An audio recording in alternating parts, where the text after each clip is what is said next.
Good afternoon, good afternoon. Welcome to Penwood Middle School's production of Matilda. I'm Dr. Lamons. I'm one of the assistant principals here at the school.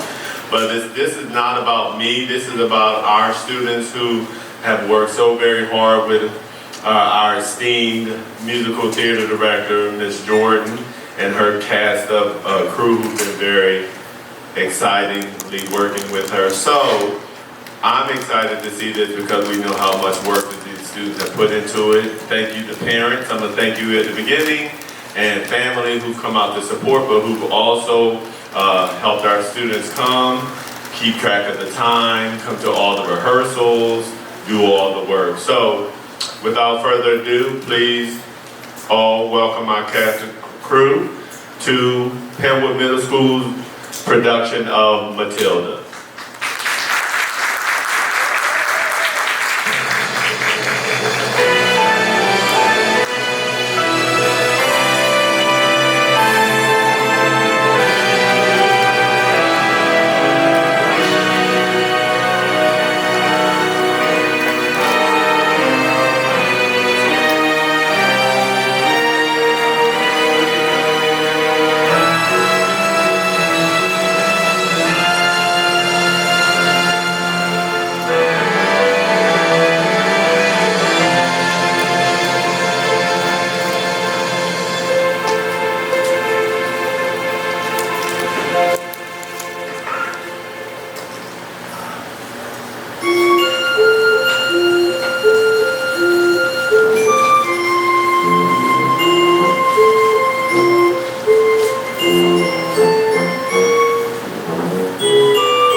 It's a clean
up my pie hole. No one likes a smart mouth girl like me.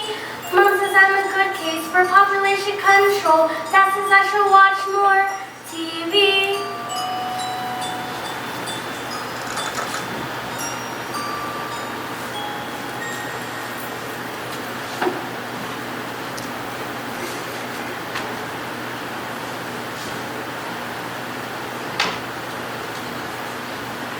Yes, sir. That's right, sir. 155 brand new luxury cars, sir. Are they good runners? Let's put it this way. You couldn't beat them in a race. No, sir. Yes, sir. They're good runners, sir. No, sir. Yes, sir. Indeed, sir. So, how much exactly? Henry! Hang on. Look at this. She's reading a book. That's not normal for a 5-year-old. I think she might be an idiot. No, listen to this. It was the best of times, it was the worst of times. It was the age of wisdom. Stop scaring your mother with that book, boy. I'm a girl. And she keeps trying to tell me stories. Harry, stories. I mean, who wants stories? It's not normal for a girl to be all thinking. I'll call you straight back. Would you please shut up? I'm trying to pull off the biggest deal of my life here. And I have to sit here and listen to all this? This is your fault. You spend us in trouble and expect me to get us out of this. What am I? A flaming escapologist? An escapologist, he says. What about me then? I've got a whole house to look after. Dinners don't microwave themselves, you know. If you're an escapologist, then I must be an acrobat to bounce that lot. The world's greatest acrobat. I have also bleached my roots, and I shan't be talking to you for the rest of the evening, you horrid little man. But I'm gonna make us rich. Rich? How rich? Very rich. Russian businessmen. Very, very stupid. Your genius husband is going to sell the 155 knackered old bangers as brand new luxury cars. But that's not fair. What about the Russians? The cars will break down. Fair? Listen to the boy. I'm a girl. Fair doesn't get you anywhere, you thick-headed twit brain. All I can say is, thank heavens, Michael has inherited his old man's brains. And son, Michael. Well, I shall take the money when you earned it, and I shall spend it. But I shan't enjoy it because of the despicable way you have spoken to me tonight. this is your fault. With your stupid books and your stupid reading. But I didn't do anything. That's not right. Right? Right? Let me tell you something, son. You're off to school in a few days' time, and you won't be getting right there. Oh no, I've met your headmistress. I know the Trunchbull, and I've told her all about your smarty pants ideas. Great, big, strong, scary woman she is. Used to compete in the Olympics throwing the hammer. Imagine what she could do to a horrible little squeaky goblin like you, boy. I'm a girl. Now get out of here, you little bookworm.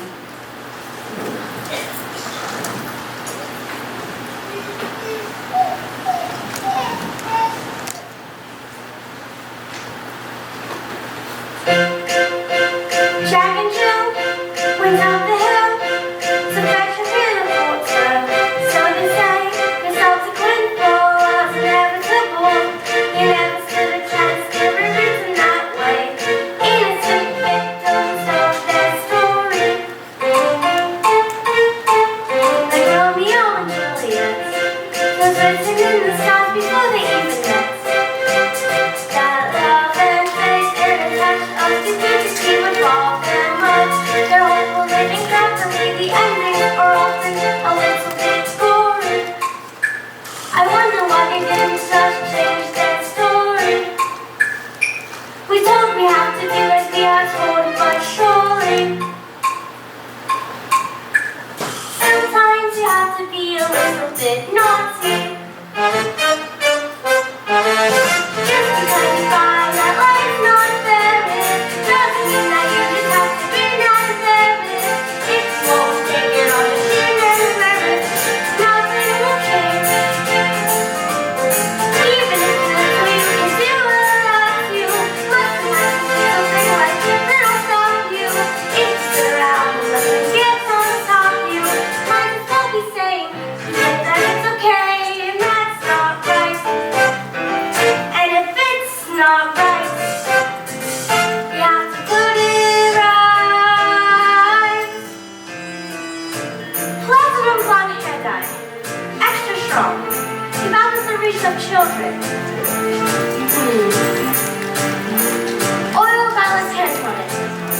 for men. Yup.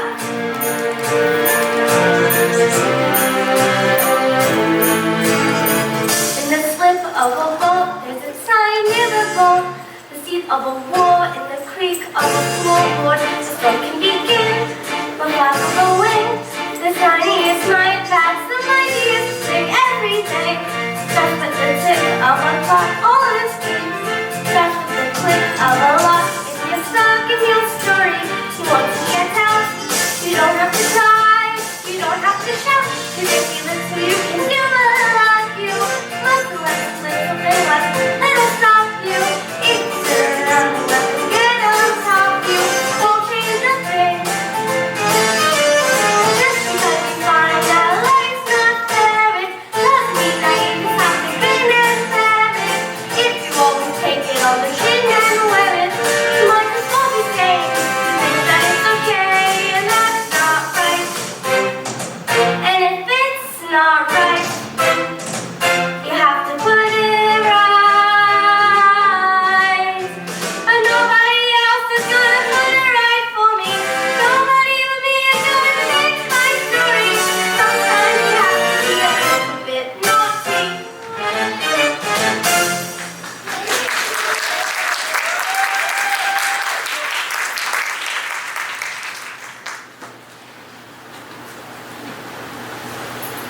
You see, son, a man in business is nothing without hair.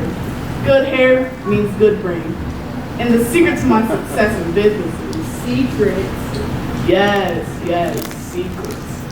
And the secret to my success is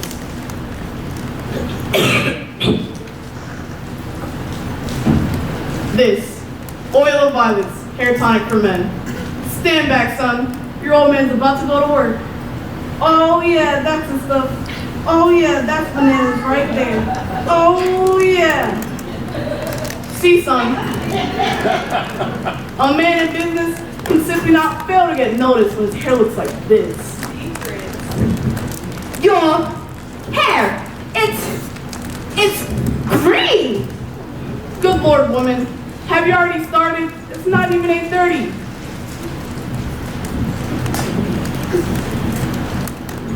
My hair, it's green. What on earth did you do that for?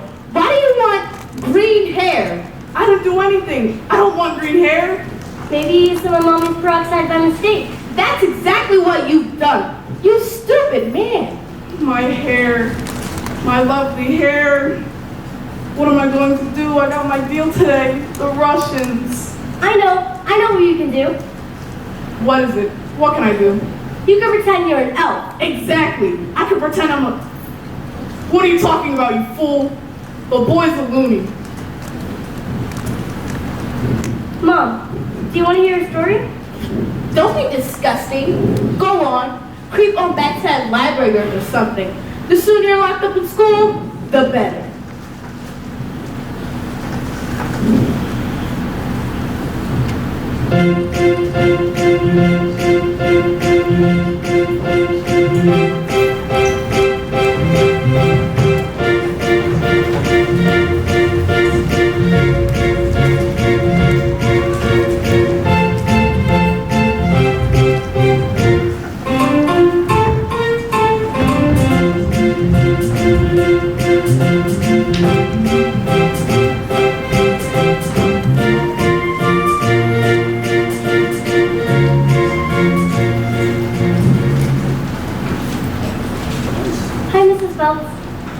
Matilda!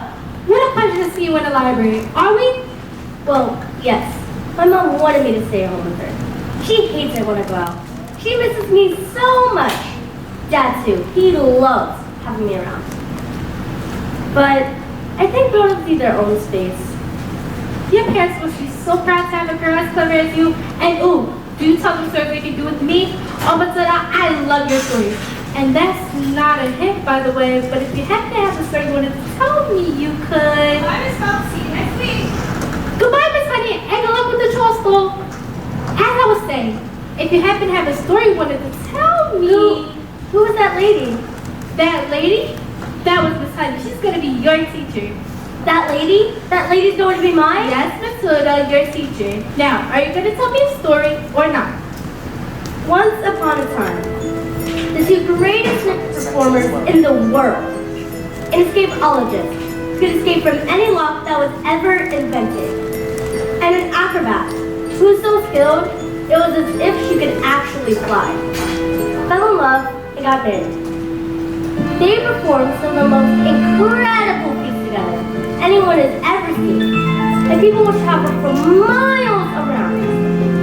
Kings, queens, celebrities, and astronauts. And not just to see their skill, but to see their love for each other, which was so deep, it was said, that cats will purr as they walk by, and dogs will weep of joy. They moved into a beautiful old house on the edge of town, and in the evenings they would walk and take in the air. And each night, the children of the town would wait in anticipation for a glimpse of the shiny white scarf that the acrobat always wore. But they knew they only had to cry, "Tricks, tricks!" and the great performers would instantly oblige and perform the most spectacular show just for them. But although they were famous and everyone loved them, they were sad.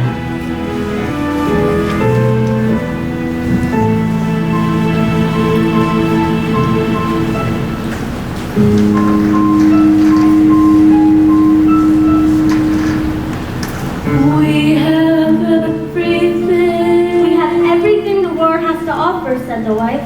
We have everything. But we do not have the one thing in the world we want most. But the one thing... We do not have a child. Patience, my love. Patience, my love, the husband replied. Time is on our side. Even time loves us. But time is the one thing that no one is master of. And as time grew, they grew quite old, and still they had no child. Oh, Matilda, this is very sad. Do you want me to stop? No, don't you dare. At night, they would listen to the silence of their big empty house and imagine how beautiful it would be, so filled with the sounds of a child playing. Their sadness overwhelmed them and drew them onto ever more dangerous feats as the work became the only place they could escape the inescapable tragedy of their lives. And so, it was they decided to perform the most dangerous feat ever known to man. It is called, said the husband, announcing the event of the world's press who had gathered to listen with bated breath.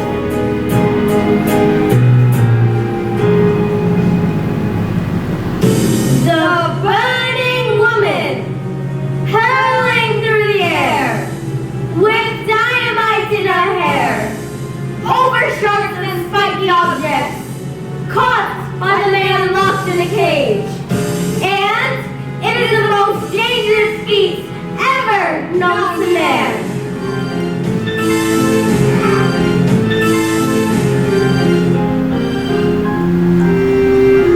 It is our destiny, said the wife, smiling sadly and slipping her hands into his. It is where the loneliness of life has led us. Well, what happens next? I don't know yet. Not yet, anyway. What? I mean, isn't there more? Come on, Matilda. Isn't there a little bit more? Like a little bit more?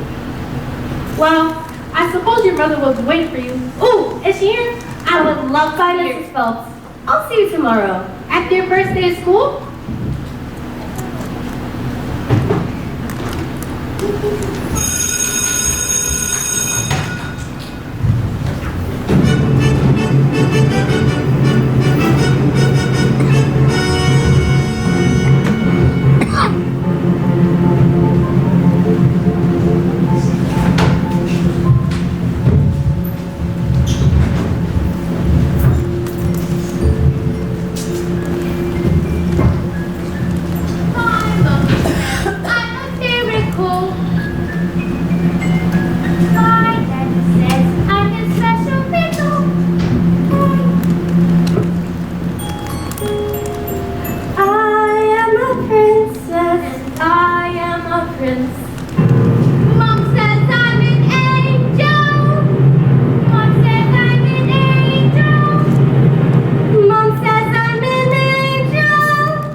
morning, children. My name is Miss Honey, and today is a very special day.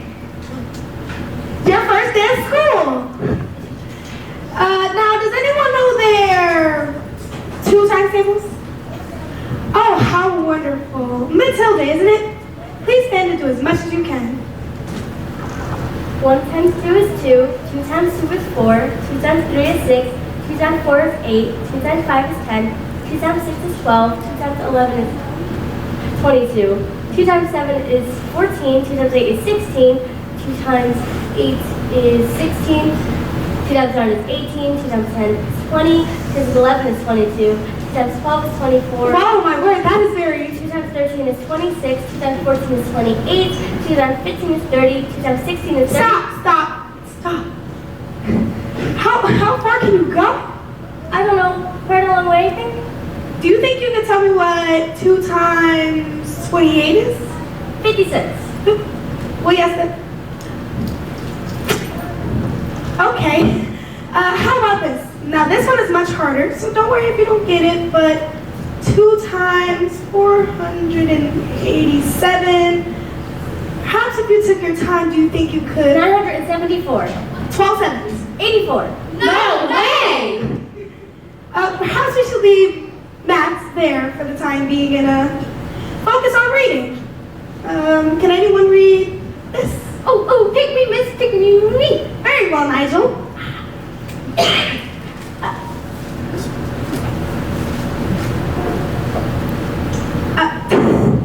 Yes, Nigel. We don't want you to burst the blood vessel on your first day. Lavender? Is the first word tomato? No. But tomato is a very good word. Yes. Matilda? I can now read words. So you can read words. Well, yes. I needed to learn to read words so I can read sentences. Because basically, a sentence is just a big bunch of words. If you can't read sentences, you got no chance with stories. And have you read any books yourself, Matilda? Well, yes. I love books. Last week I read quite a few. A few? In a week? My, that is good. What books have you read? Nicholas Nickleby, Oliver Twist, Jane Eyre, Tess of the D'Urbervilles, Lord of the Rings, Kim, The Invisible Man, The Secret Garden, Crime and Punishment, and Stick of the Dump.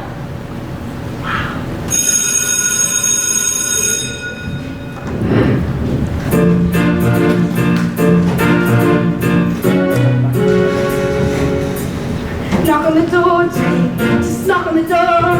Don't be pathetic. Knock on the door, Jenny. There's nothing to fear. Don't be pathetic. It's just a door. You've seen one before. Just knock on the door. Look at you trying to hide something. Standing outside the principal's office like a little girl. It's just pathetic. Oh. Look at you hesitating, hands shaking. You should be embarrassed. You're not a little girl. It's just pathetic. Knock on the door, Jenny. What are you waiting for? Just knock on the door. Perhaps our witch is probably having a meeting or something and won't want to be interrupted. If anything, caution in these situations. Sensible much to avoid conversation with possible alphabet later. But this little girl, this miracle.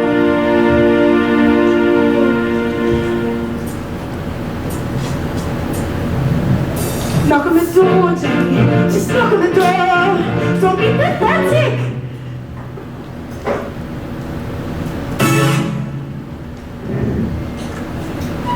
Well, don't just stand there like a wet tissue. Get on with it.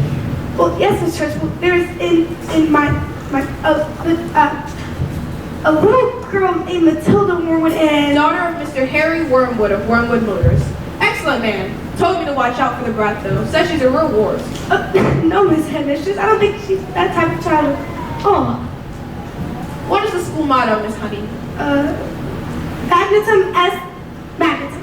Magnetum est magnetum. Children are maggots. In fact, it must have been her who put that stink bomb under my desk this morning. I'll have her for that. Thank you for suggesting it. But I didn't. Miss Trunchbull, Matilda Wormwood is a genius. Nonsense. Haven't I just told you she's a gangster? But she knows her time tables. So she's learned a few tricks. But she can read. So can I.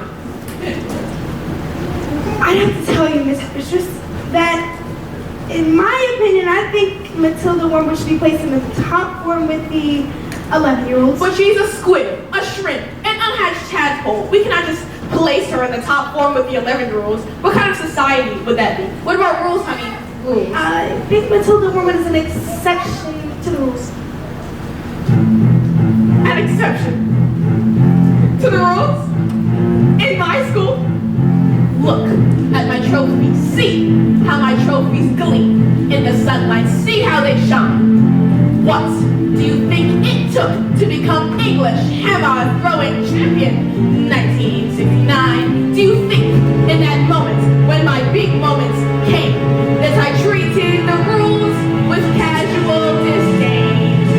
Well, like hell. As I stepped up to the circle, did I change my plan? What? As I chopped up my palms, did I wave my hands? I did not. As I started to spin, did I look at the view? Did I drift off and dream for a minute or two? Do you think I faltered or amended my rotation? Do you think I altered my intended elevation? As the hammer took off, did I change my grunt from the grunt I had practiced for many a month? As I judged, did I stray from the plot? Not a detail of my throw was adjusted or forgotten. Not even as the hammer left my hands and sailed high up above the stars. Did I let myself go? No.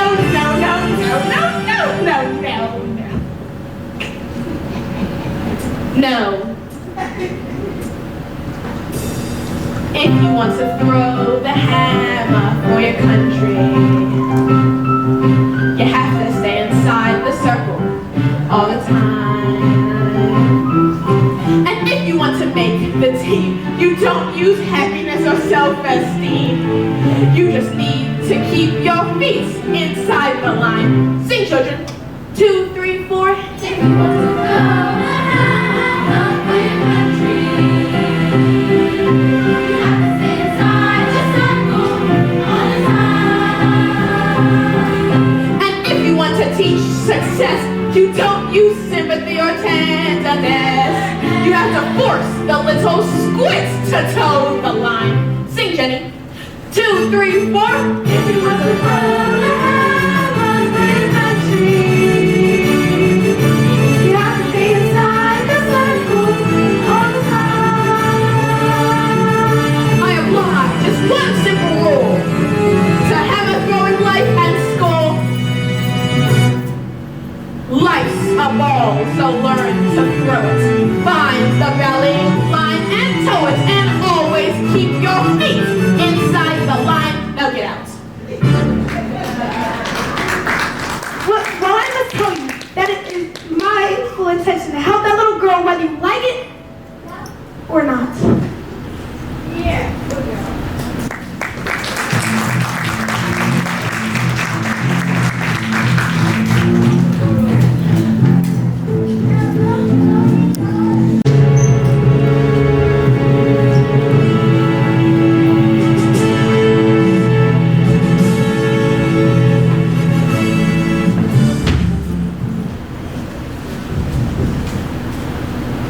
Stupid, nasty, stinky, slimy, great big question asking. How dare they speak to me like that? Who the hell do they think they are? Flippin' filthy, nasty, stupid Russians? Oh, don't tell me we aren't rich. It was the mileage. They took one look at the mileage and said, these cars are nasty. I told them the mileage was so high because it was a manufacturing mistake. Is that true? Of course it's not true. So you lied. Of course I lied. And they didn't believe you? Of course they didn't believe me. I have green green hair. And what is this? Another stinking book? What's wrong with the telling? She's got no respect, that one. It's all books and stories. No, it's a lovely book, honest. You should read Well, it. here's what I think of your lovely. No, it's a library book. It's from the library. Do we have any super glue? In the cupboard.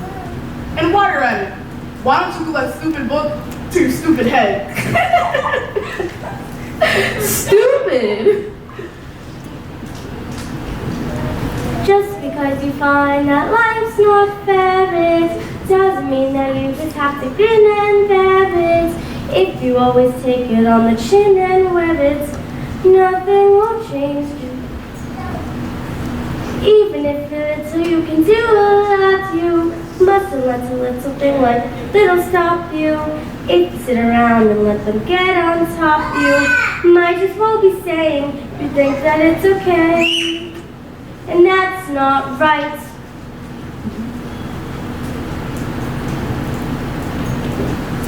I've got my eyes on you, boy. I'm a girl.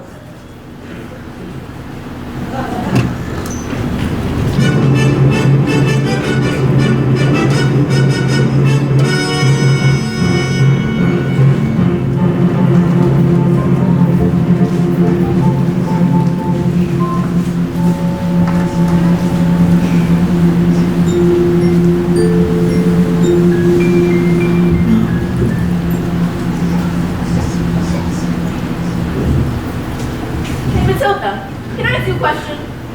Do all those brains in your head give you a headache? I mean, it's gotta hurt. All sorts in there. No, it's fine. I think it just fits. Right. Well, look, I bet it ain't around the police. If they do try to shatter your ears, you're gonna need help. I'm Lavender, and I think it's probably for the best of your best friend. Hide me, hide me, hide me, hide me, hide me, hide me, hide me! Someone poured a whole can of treacle into the Chancellor's chin. When she sat down and got back up, her mattress faced up to the seat.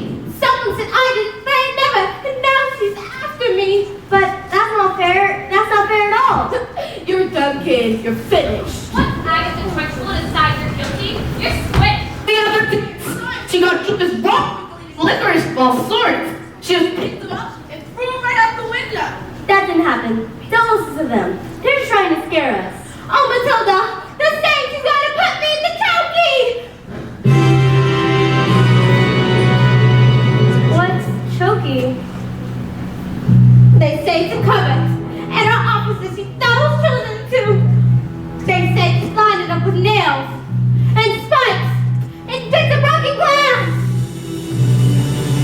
There's a place you are sent if you haven't been good, and it's made of spikes and wood, and it isn't wide enough to sit. And even if you could, there are nails on the bottom, so you wish you could. But you hear the chain squeak, and the door is closed. You cannot see through. But the end of your nose, and when you scream, you don't know if the sound came out or if the scream in your head even reached your mouth.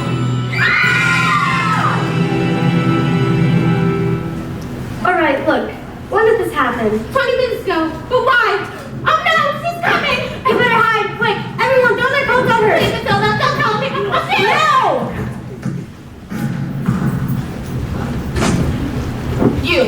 You separating spleen. Where is the maggot known as Miguel? He's under there, under those coats. Where he's been for the last hour, actually. What?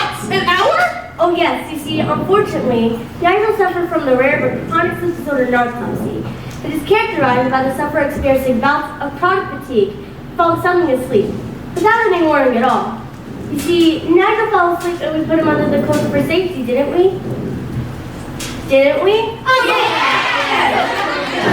We totally did. He'll probably think he's in bed when he wakes up. Is it time for school yet, Mom? Well, hello. This isn't my bedroom. Well, hello, Mrs. Trenchel. Amanda Thripp. Yes, Miss Crystal? What have I told you about wearing pigtails? I hate pigtails. But my mom said that if you look pretty. Then your mother is a twist. Oh my God.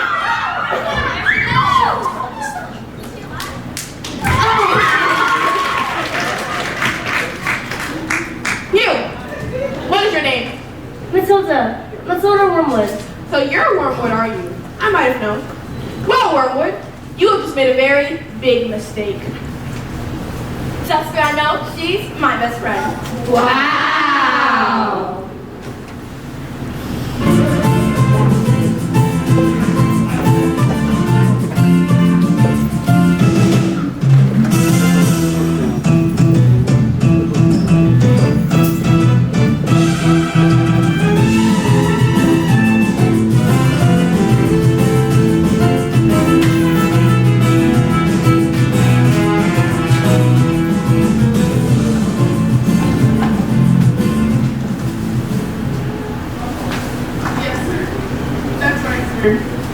Brand new stock, sir. Completely different cars, sir. Green hair, yeah, it was National Green Hair Day. The celebration of all the wonderful green things in the world, like lettuce and snot. Tomorrow at 1 at school, sir. Bye-bye, sir. Das Matilda. Now that's how you do.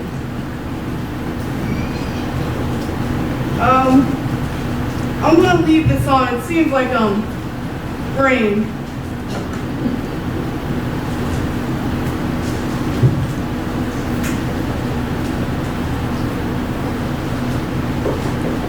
Who is it? Yes, hello? Matilda's teacher? Bit busy right now, but it'll only take a moment. Well, come in if you must. This is Rodolfo. It's nothing like that. He's my dance partner. We were rehearsing. Ciao. Oh, parla italiano. Bene. Ciao, Rodolfo. You're saying come stai? What? What is it? You know what? It took my energy. What do you want, Miss Chutney? It's Miss Honey. And as you should know, in school, Matilda's in the bottom class, and children in the bottom class aren't expected to know how to read. Well, stop her reading that. Lord knows we've tried. In the zone, doll. Feel my hips. Don't waste this. I'm not in favor of girls getting all clever pants, Miss Honey. A girl should think about makeup and hair dye. Looks are more important than books. Now, look at you, look at me. You chose books, I chose looks. I beg your pardon? Babe, I'm fired here. Please. But Matilda can calculate complicated figures in her head in an instant. Calculate this. Oh, fantastico! But her mind is incredible. With a little help from us, she could mind. Her mind. You don't know anything, do you? Somewhere along the way, my dear, you made an awful error. You ought to blame yourself now. Come along. You seem to think that people like people are clever. It's very quaint, it's very sweet, but wrong. People don't like smarty pants, but go around claiming that they know stuff we don't know. Now here's a tip. What you know matters less than the volume with which what you don't know express. Content has never been less important, so you have got to be loud. Good. Can you guys understand? It's a girl from the ground. Whee! A little less flash, a lot more heel. A little less fast, a lot more feel. A little less brain, a lot more hair. A little less hate, a lot more derriere.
just, you gotta get up. You gotta get up for me. Wow, wow, wow, wow, wow, wow, wow.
Stop being pathetic, Jenny.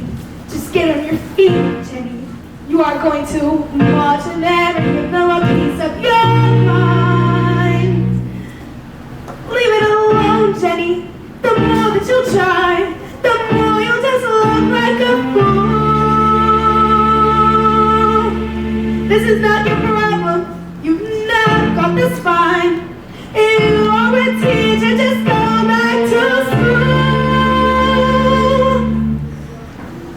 But this little girl,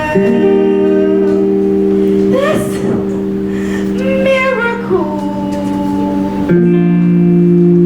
she seems not to know that she's special.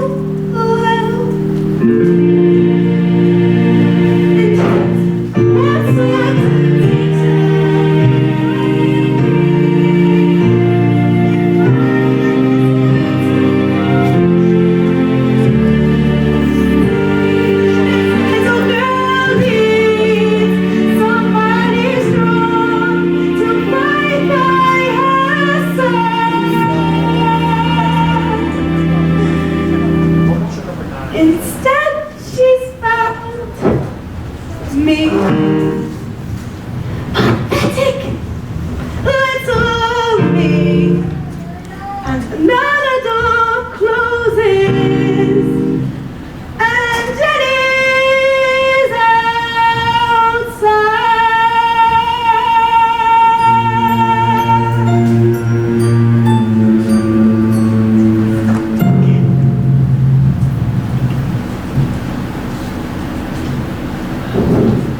And so, the great day arrived.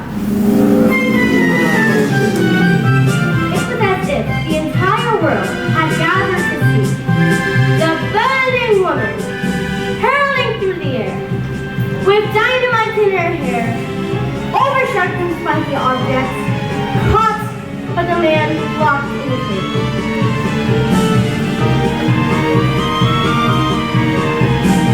Everything was arranged by the acrobat sister, a frightening woman who loved nothing more but to scare the children of the town.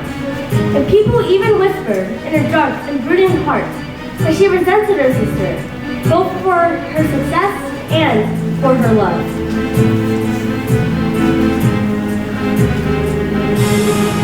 Suddenly, out came out the escapeologist, dressed as usual in his tight and spanking costume. But there was no sign of the acrobat, and no sign of the shiny white scarf. And instead of a musical fanfare, there was silence as he solemnly strode into the ring. Ladies and gentlemen, boys and girls, the burning woman hurling through the air with dynamite in her hair, over sharp and spiky objects, caught by the man locked in the cage, has been canceled. No! Yes, the The audience gasped so loud that a passing airplane caught it on its instrumentation as an atmospheric phenomenon. Canceled because my wife is pregnant! Absolute silence. You could have heard a fly burp. But suddenly, the crowd jumped to its feet and roared in appreciation. And the great feat was instantly forgotten, and the applause went on for nearly an hour.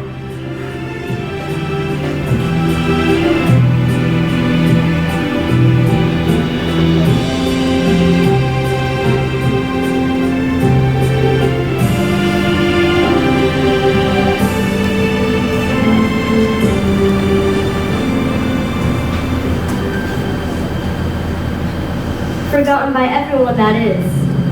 The acrobat sister.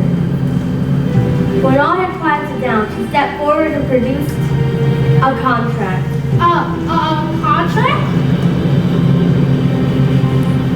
A contract you were signed to perform this speech and perform you the speech chow. I paid for the catering, publicity, the catering. If I give their crowd their money back, where's my profit? A contract is a contract is a contract is a contract. My hands are tied. The burning woman, hailing through the air, with dynamite in her hair, oversharps and spiky objects, caught by the man locked in a cage, will be performed this day, and this day or both off to prison you both shall go. Well, what happens next? I don't know yet. I'll tell you tomorrow. What? Tomorrow? But I don't know if my nerves will make it till tomorrow. Mrs. Phelps, are you crying? Maybe I shouldn't tell you anymore. No. We must find out how this ends, but I'm not crying because it's sad. It's that they want a child so bad, and it must be wonderful for a child to be so wanted. Yes, wonderful. Bye, Mrs. Phelps. Bye, Matilda.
Matilda, can I speak to you for a moment, please?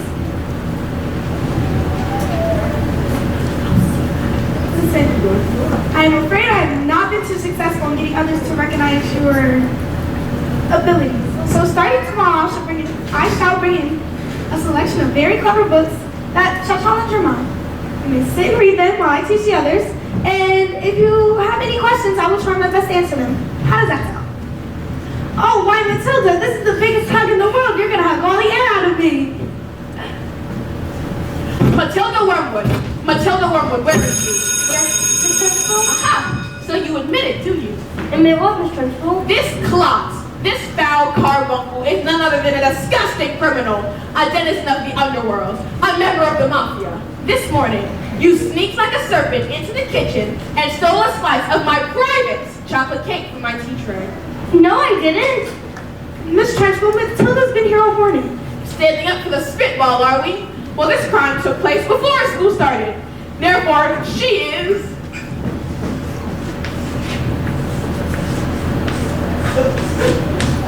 guilty! Alright, look, I stole the cake. And honestly, I was really, definitely, sort of thinking about owning up. Maybe. Okay, well, you see, I was having trouble with my belly, and the Trustful's cake was so good that I scoffed it down too quick, but now it's beginning to fight back. Oops, see? I'm not guilty. I didn't do anything. You're guilty because you are a fiend. You are a crook. You are a thief and I shall crush you. I shall pound you. I shall consign you to the seventh circle of hell, child. You shall be destroyed. It was the biggest burp I have ever done. It was the biggest burp I've ever heard. It was the biggest burp I've even heard about. It was like the whole entire world was silent for that burp to exist. And so, as my big, beautiful chocolatey burp wafted out of my mouth and drifted across the class, past Lavender, past Alice, and past Matilda, and my big, beautiful chocolatey burp, which seemed to have a mind of its own, wafted full into the face of the Trunchbull. Bruce, Bob Chocolate.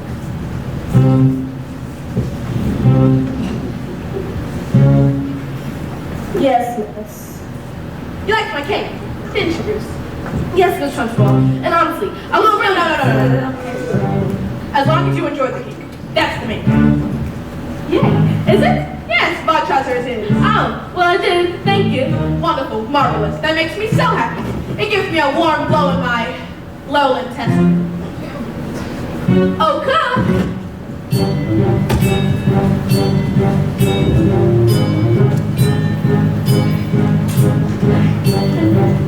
What's the matter about charter nuts, your appetites? Well, yes, I'm a fool. Oh, no, you're not full. I will tell you when you are full. When I say that criminals like you are not full until you have eaten the entire cake. What? No time for us. You haven't got time. Eat. But I can't do this all. Hey, mistress, he'll be sick. He should have thought of that before he made a pact with Satan and decided to steal my cake. Now, eat. He can't! Eat. He surely can't! Eat. He's like it's slow! Eat. A single slice, or even two, Bruce, might be nice. But even you, Bruce, have to admit, between your lips, there's not a lot of difference size. He can't, he surely can, you are the better, Bruce. He might be slow, he's quite elastic. You know he's not gonna make it stop, he's fantastic. Look at him go, I can't walk, I can feel that. You must have done it, Bruce. We are suspected. You have a word, Bruce. Or maybe a lost this. It's like the darkness. Consider rolling through the other side. He can, he surely can, surely can. You are the better Bruce. B-R-O-O-C-E.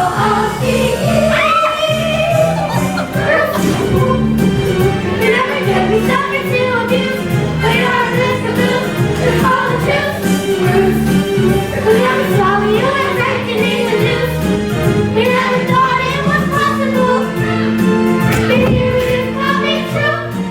We can have a cake and eat it too.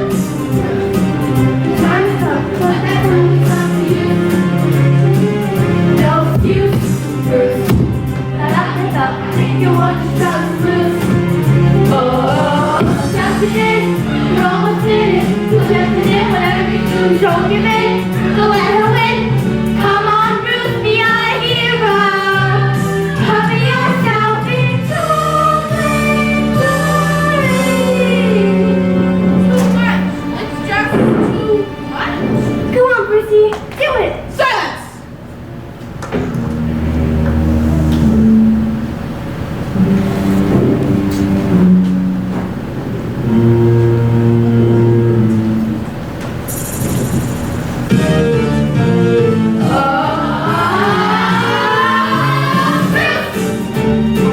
You never get me something to abuse. For you're the best abuse. To call the truth, Bruce. What's wrong with God that you completely self-abuse? We never thought it was possible. But here it is coming true. We can have a cake and eat it.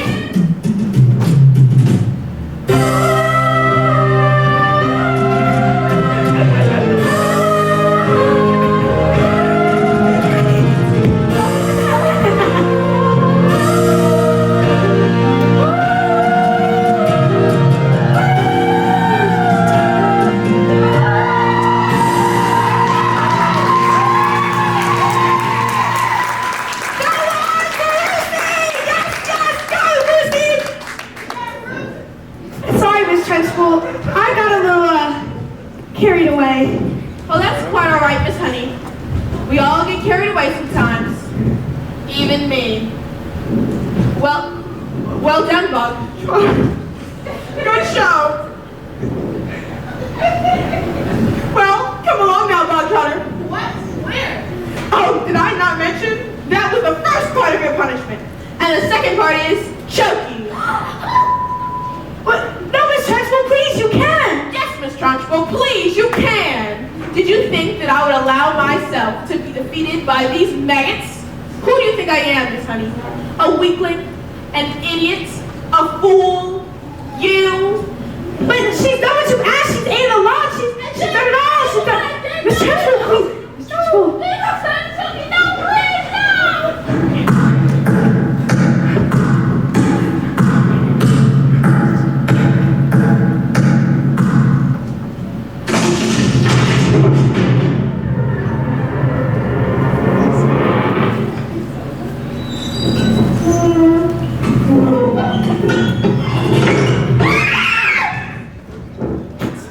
But that's not right.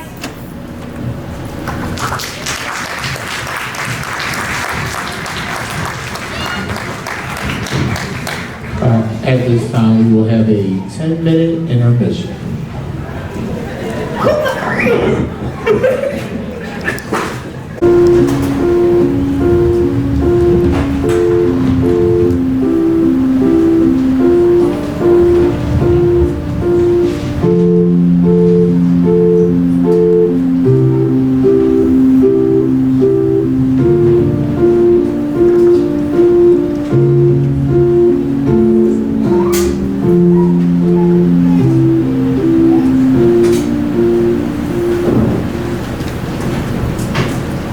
Hi, Mrs. Phelps. Matilda! What a pleasure to see you. Oh, are you enjoying school? Oh yes, it's a bit anyway. Mrs. Phelps, where's the revenge section? What? Revenge section? Well, we don't have that sort of thing here. Why? Is there a child that's behaving like a bully? Oh no, not a child exactly. Matilda, are you sure something's not... Do you want to hear the next part of the story? Story? Did you say story? Did she say? Matilda, what are you waiting for?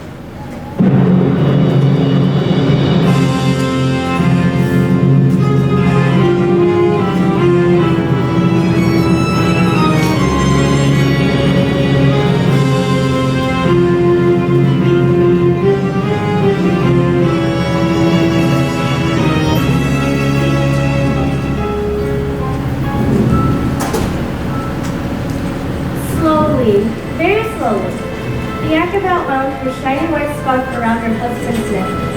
For love of my love, she said, kissing him with the gentlest of kisses. Smile, you've done this 1,000 times. But suddenly, she hugged him with the biggest hug in the world. So hard, he felt as if she would hug all the air out of him. And so, they started to prepare themselves for the most dangerous feat ever known to man. The escapologist had to escape from the cage, lean out, had his wife with one hand, and got the fire extinguisher with the other, to put out the flames on his special designed dress within 12 seconds before they both reached the dynamite and blew his wife's head off. Ah! Sorry.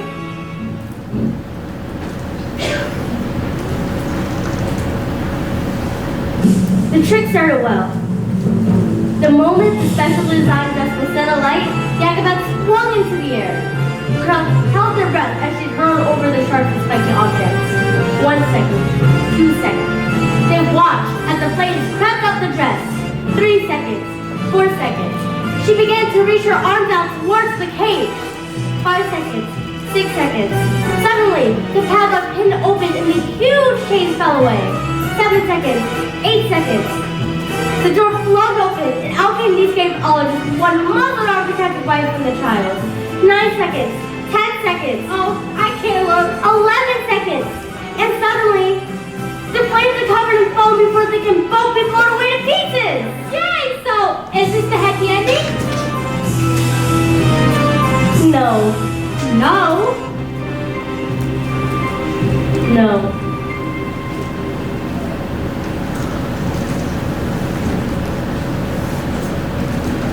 Maybe it was the thought of their child. Maybe it was nerves. With the escapologist used just a touch to his phone, and their hands became slippy, and she fell. Is she okay? Did she survive? She broke every bone in her body, except the ones at her tiny little fingers. She did manage to live long enough to have their child, but the effort was too great. Love her little girl, she said. Love her daughter with all your heart. She is all we ever wanted. And then, she died. And then, things got worse. What? Worse? I don't think anything can get this worse now. I'm afraid they did, because the escapologist was so kind. They never for 1 second blamed the evil sister for what happened. In fact, he asked her to move in with him and help look after the child. He was nothing but cruel to the little girl, making her cook and iron and wash and clean and beating her if she did a thing wrong. But always in secret, so that the escapologist never suspected a thing. And so, the little girl grew up with the cruelest, meanest, horrible side you could possibly imagine. No, Matilda, that's not right. Let's call the police. Mrs. Phelps, it's just a story. Oh, yeah! Matilda, you're so clever. Your parents must have thought they won the lottery or something when they had you. Oh yeah. Yeah, they do. They say, Matilda, you're like winning the lottery. Yeah, I just gotta go.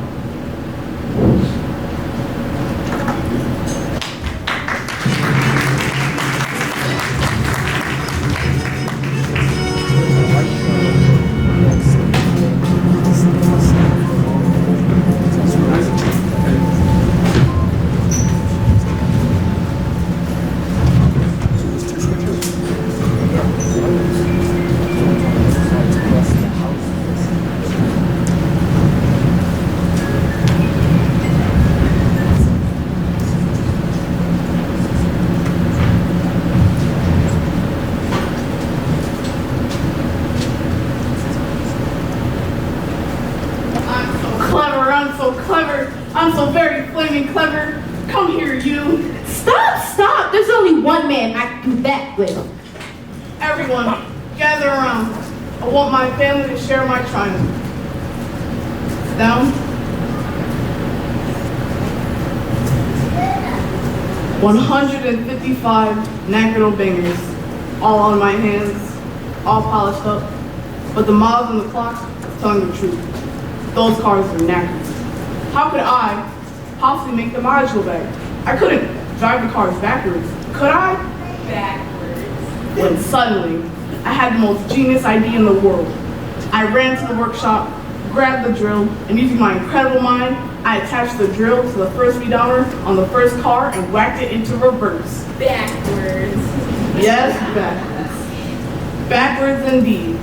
A drill's motor whirls backwards 1,000 times a second. And within a few minutes, the mileage of the car was practically nothing. Backwards. Stop talking down there, darling. There's a good boy. 10 minutes later, the Russians show up. Great big nasty face apes, expensive suits, dark glasses. I don't know who they thought they were. Russians are nocturnal. I saw it on the program last night. It was badgers. It was a program about badgers. Same thing. And did it work? Oh, fantastico! Now I come for Rudolfo all day long. But you cheated them. They trust you and you cheated them. What's the matter with you? What did we do to deserve a disgusting child like you? You know what I'm doing tomorrow? I'm going up to that library and telling that old brat to never let you in ever again. What? No, please don't. And if she does, I'll have her fired. You'll never read another stinking book as long as you live, young man. Now get in there and stay in there, you nasty little creep.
I got those books we spoke about. So if you like, What are you doing with those books, woman? they're for Matilda. No, they're not. There's an age for reading, and there's an age for being filthy little toads. These are toads. Aren't you, Bogtrotter? Yes, Miss Trunchbull. Yes, Miss Trunchbull. Only Bogtrotter here is now a good toad. Sit. It's become clear to me, honey, that you have no idea what you are doing. You believe in kindness and fluffiness and books and stories. That is not teaching. To teach the child, you must first break the child. Quiet, you maggots! But Miss Trunchbull, no one was speaking. Miss, please understand that when I say quiet, you maggots, you are entirely included in that statement. Where is my jug of water? I'll get it, Miss Trunchbull. Stupid girl. Flabby. Disgusting. Revolting. Revolting, I say. I think it's time that we toughened you all up with a little phys ed.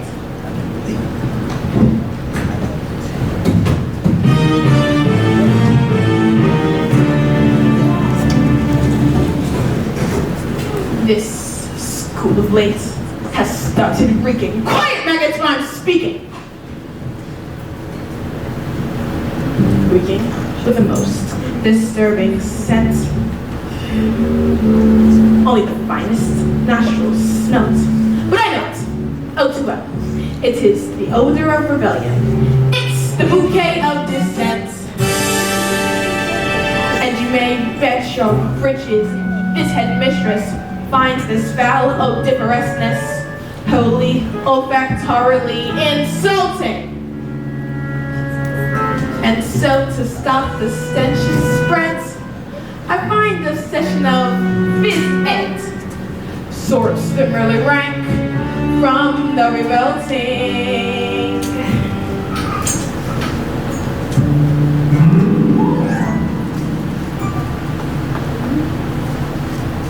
The smell of rebellion comes out in the sweat, and phys ed will get you sweating, and it won't be long before I smell the palm of aiding and abetting. A bit of phys ed will tell us who has a head full of rebellious thoughts, held, just like a rotten egg floats to the top of a bucket of water.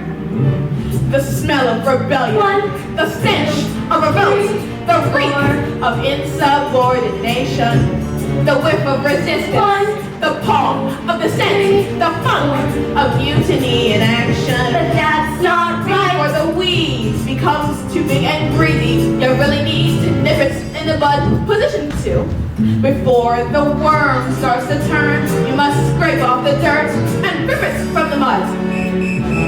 The whiff of insurgence, the stench of intent, the reek of prepubescent protest, the palm of defiance, the odor of coup, the waft of anarchy in progress. Please, miss, please. Once we've exorcised these demons, they shall be too pooped for scheming.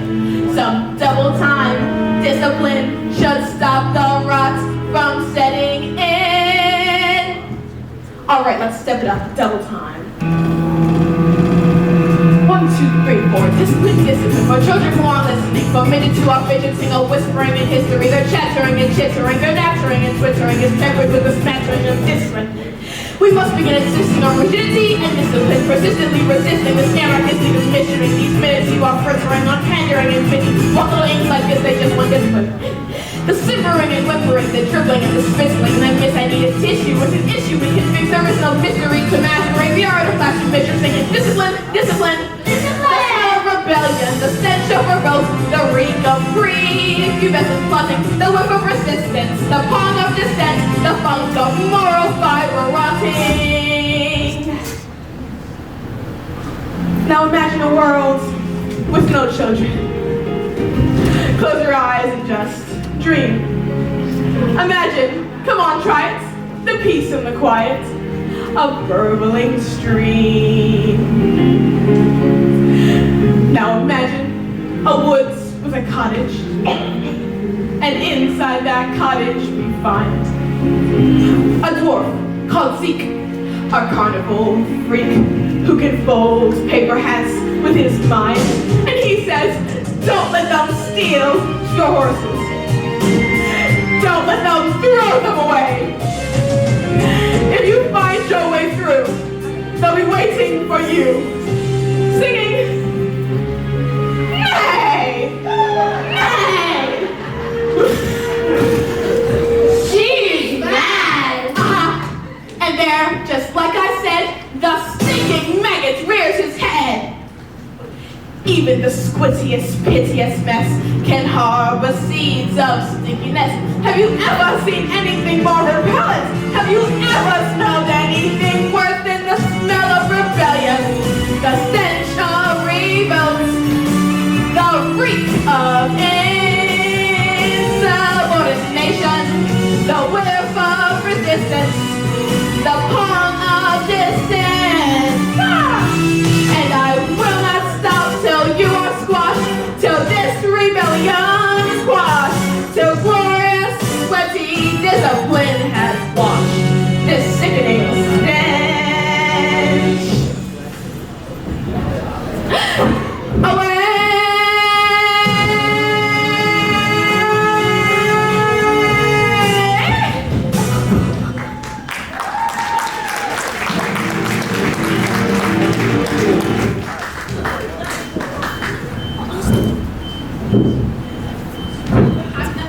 It's right here. Can you see it? I'm gonna put the new.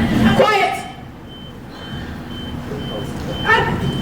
Miss Triswell, I don't think this is teaching at all. I think it is just cruelty. That is because you, Miss Honey, are pathetic. You are wet. You are weak. You are in fact a sniveling little, oh my god, newt! I bet it's poisonous. Quiet, children, please! You! What? No, stop it. You did this! You vile, repulsive, malicious little sinner! I didn't. Miss Triswell, stop your blowing ears off! I have discovered, Miss Honey, through many years of experiments, that the ears of young girls do not fluff. They stretch. In fact, I think I can feel these ones stretching now! Miss Triswell, no! Leave her alone, you big fat bully! How dare you? You are not fit to be in this school. You ought to be in prison, in the deepest, dankest, darkest prison. I shall have you wheeled out, strapped to a trolley with a muzzle over your mouth. I shall crush you. I shall pound you. I shall dissect you, madam. I shall strap you to a table and perform experiments on you. All of these disgusting little slugs shall suffer the most appalling indignities because of you. Yes, you.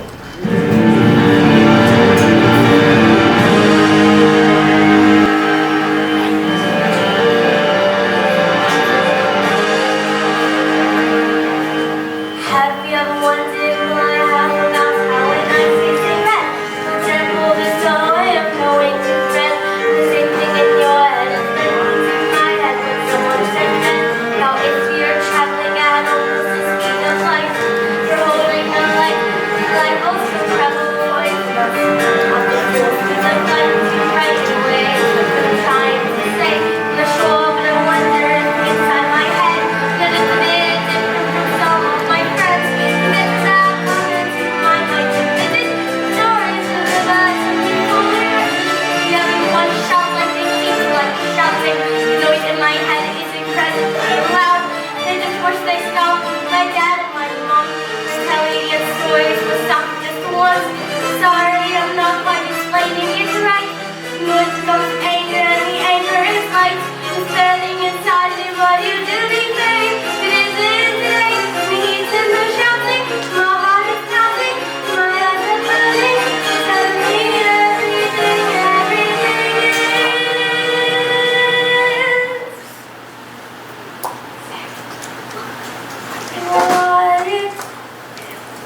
like the sound when you lie upside down in your bed. Just the sound of your heart in your head. And all the people around me, their mouths are still moving. The words they are forming cannot reach me anymore.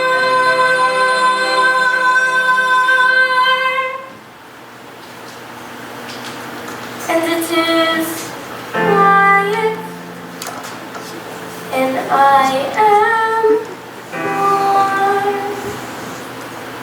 like I said,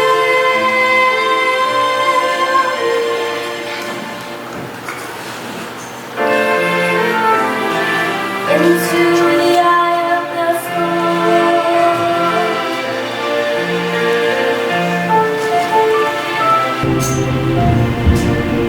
Go on, tip over, tip.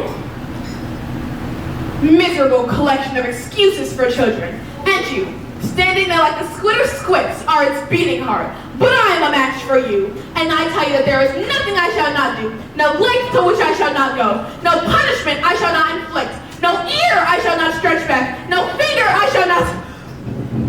Oh my God, what is it? What is it? Get it off me. What is it? It's heading north. I'm going to hurt my knickers!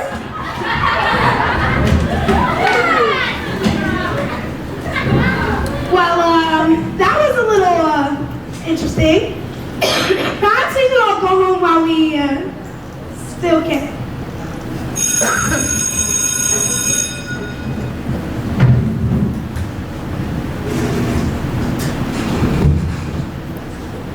Matilda.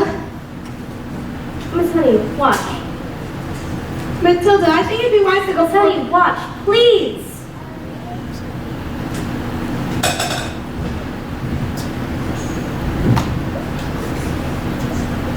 I moved it with my eyes.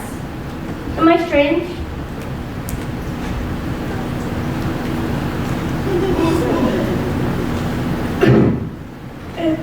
How do you fancy a nice cup of tea? What do you think this thing is? The thing with my eyes, I mean.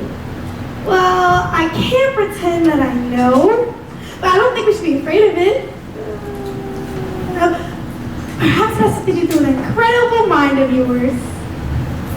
Like there's not enough space in my head for my brains? Something has to push out through my eyes? No, not exactly.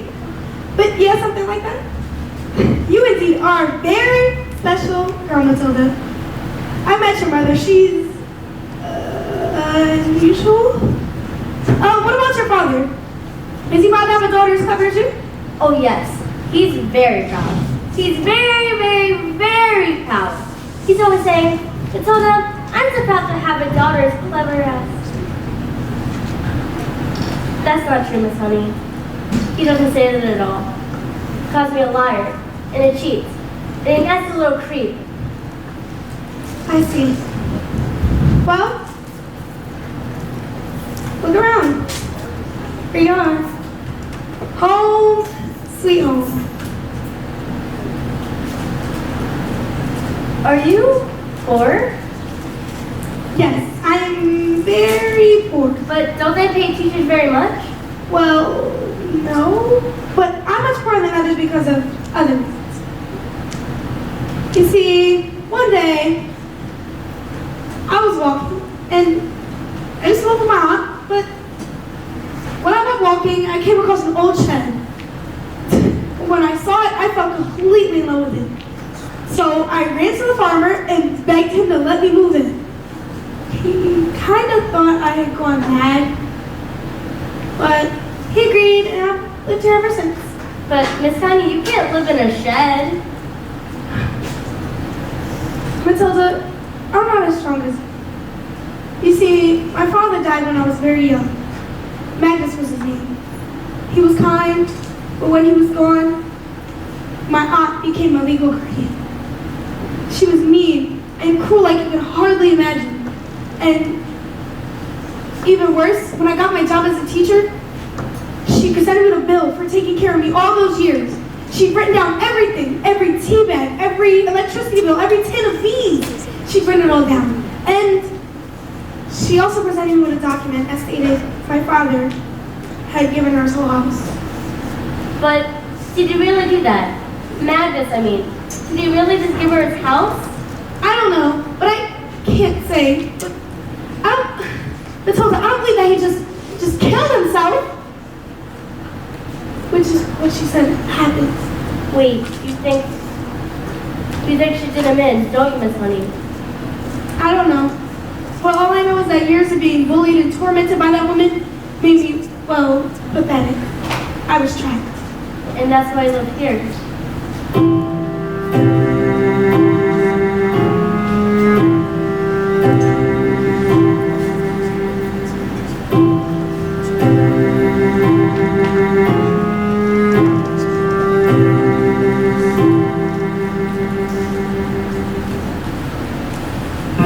This roof keeps me dry when the rain falls. This door helps to keep the cold at bay. This floor I can stand on my own 2 feet. These walls I hang wonderful pictures. On this pillow I can dream my nights away. This table, as you can see, was perfect for tea. It isn't much, but it is enough for me.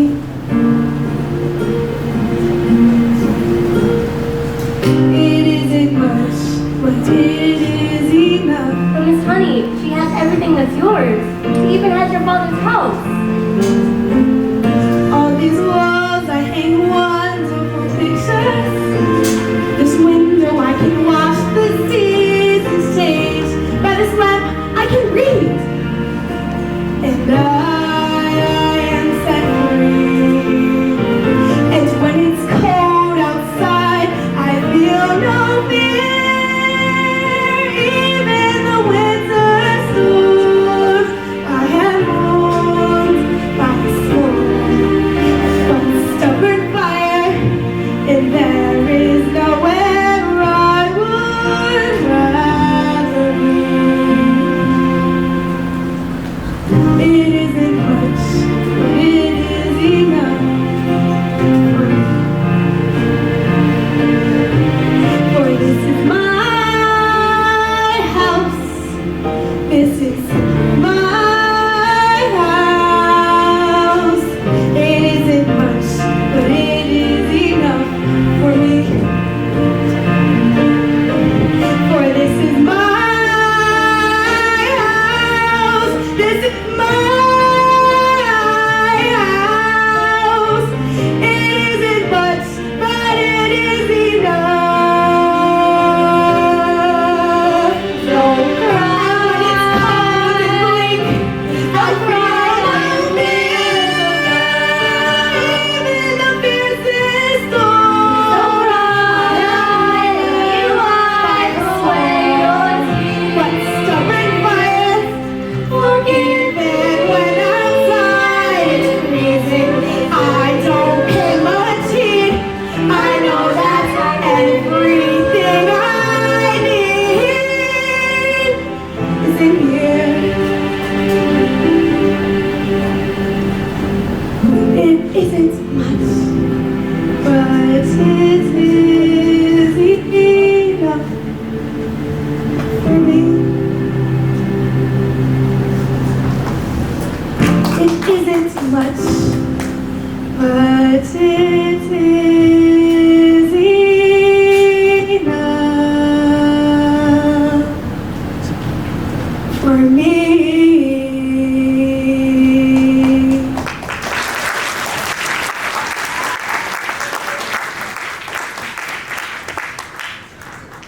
Miss Honey, is this your mother's scarf? Yes, she gave it to my father before she died. You see, she was An acrobat. Yes, she was. How did you? Never mind. My father was an escapologist. Matilda, how did you know that? So they were your parents. What? Who? I didn't. The people in my story. Story? A story. I've been telling a story, and I thought I was making it up, but it's real. I've seen your life. You've seen my life? What do you... She did them in. Let's go to the police. Matilda, that wouldn't work. We have no evidence. We could just tell them that she did it. Matilda, that wouldn't work out. It'd be my word against hers. And I don't think they'd ever think she was ever capable of murder. But why? She was so cruel to you. She beat you, she shouted at you, she locked you in cupboards and threw you in cellars. Matilda, stop, please. Miss Honey, your aunt's a murderer. Who is she? A contract is a contract is a contract. Miss Trunchbull.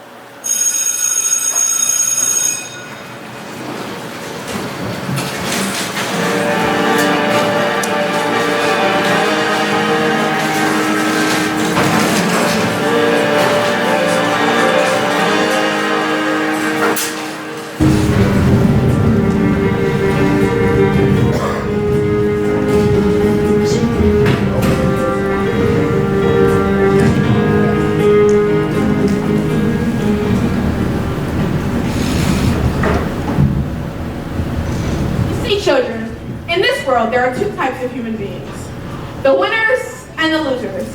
I am a winner. I play by the rules and I win. If I play by the rules and I do not win, then something is wrong, something is broken. And if something is broken, then it needs to be fixed, even if it screams. What are you looking at? You. This class is going to have a very special spelling test. Any one single child who gets an answer wrong shall go to Choky. You. Spell, oh now let me see. Spell newt. Newt. N-E-W-T. Newt. What? Miss Honey taught us. She's very good at teaching. Miss Honey is too soft and peachy to be good at anything, and any moron can see that. You. Stand up and spell the one thing you all are. Revolting. R-E-V-O-L-T-I-N-G. Revolt. You're cheating. She's not cheating. She's just spelling the word. These specks of dust can't be this clever. They are worms. They are not words. Just treat them with patience, kindness, and respect. How dare you bring those words into my classroom? You know nothing of teaching, and I shall prove it. You, snot-nose, spell amchelicaminioceptrioscosis.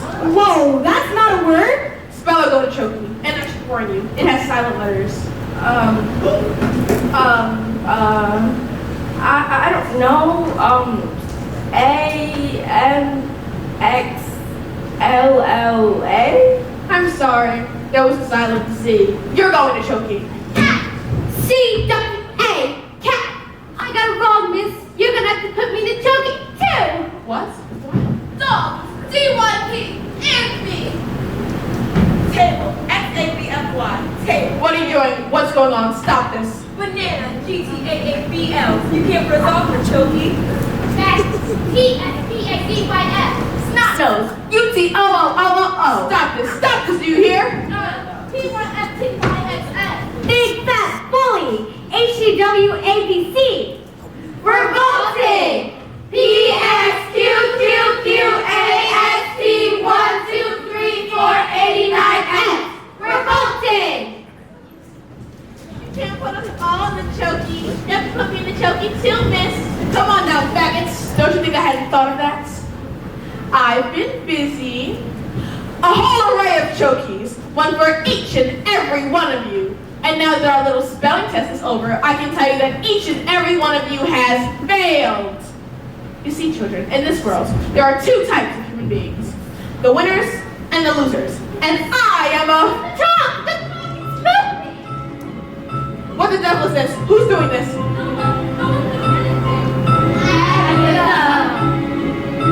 This is Magnus. No, it can't be Magnus. Give my Jenny back her house. Then leave, No. or I will get you. Like you got me. No! Run!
of the big, old, beautiful house, and up until the moment had been owned by one evil accident trustee. She moved in immediately. She was happier than she had ever been in her entire life. As for Miss Trunchbull, she was never seen again. The trophies were immediately destroyed, and a new headmistress took over. Her name was Miss Honey. It was often said that she had the best school in all land. And you want to know something else? Matilda was never able to move things with her eyes ever again. I thought it was perhaps because her mind was being challenged, but she said it was because she had need for the power anymore. But I would look at Matilda, this little girl who did so much to help others, who had mean and cruel parents. I would just feel my blood boil. I wish I could just do something. So, this is the end. And I wish so much to tell you that this story does have a happy ending. And I wish so much to tell you that Matilda got the love that she deserved. But perhaps the truth is, not all stories have happy endings. Come on, boy. We're going to Spain. Spain? But why? Because this idiot, this snake, this twit brain seemed to think it was a good idea to sell 155 old bangers to the Russian mafia. I didn't know that they were the flaming Russian mafia. Come on, boy. We're going to Spain, and we're never coming back. Let Matilda stay here with me. I beg your pardon? Mr. Wormwood, I would love to take care of Matilda if that's what she wants. I treat her with care and respect, and I pay for everything. So you want me to leave my daughter here with you? Wait, did you just say, You'll be here any minute. Dad, you just called me your daughter. They're here, you idiot. I told you. Wait, hide the books! They're there. Do you want me to go?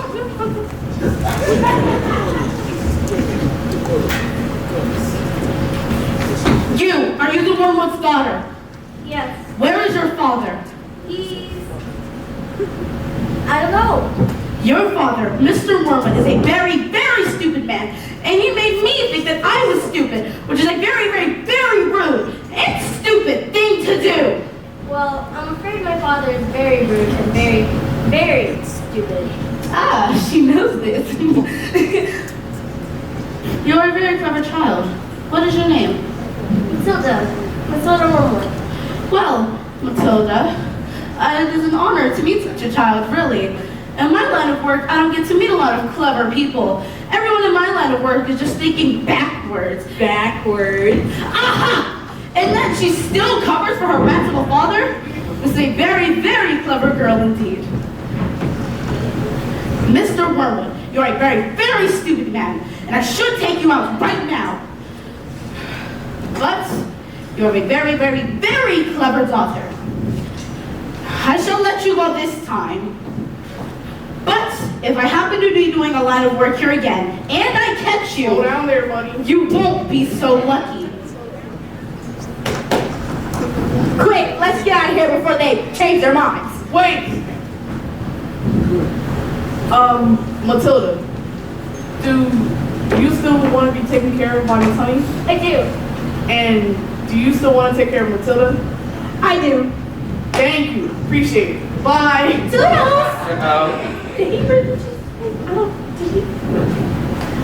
Okay.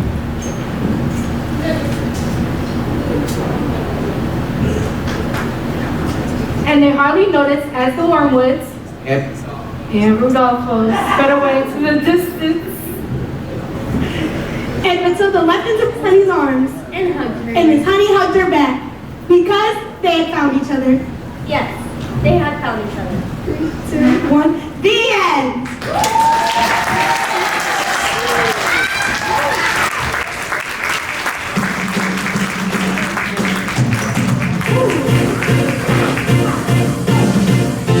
And when I grow up,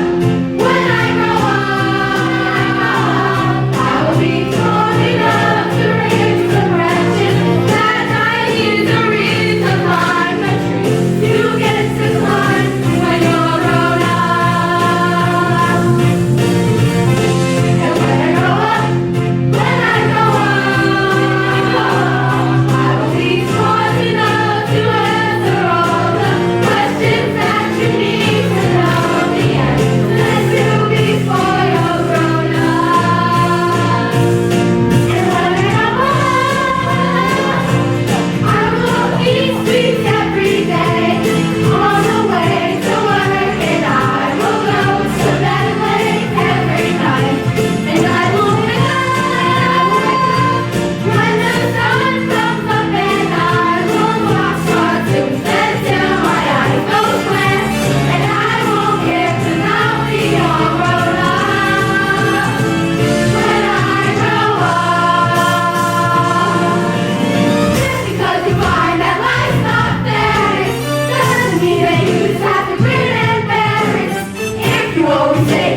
give it up for our cast of Matilda.